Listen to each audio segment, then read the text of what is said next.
গোপালগঞ্জের টুঙ্গিপাড়ায় জাতির পিতা বঙ্গবন্ধু শেখ মুজিবুর রহমানের সমাধিতে শ্রদ্ধা নিবেদন করেছেন প্রধানমন্ত্রী শেখ হাসিনা।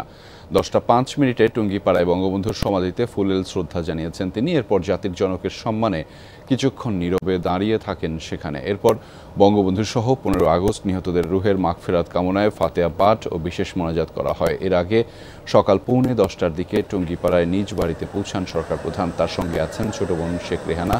শ্রদ্ধা জানানো শেষে আমার বাড়ি আমার খামার কর্মসূচির আওতায় দারিয়ারকুল সমবায় সমিতির সদস্যদের মধ্যে ব্যক্তিগত তহবিল থেকে কৃষি উপকরণ ও নগদ সহায়তা দেবেন বঙ্গবন্ধু কন্যা।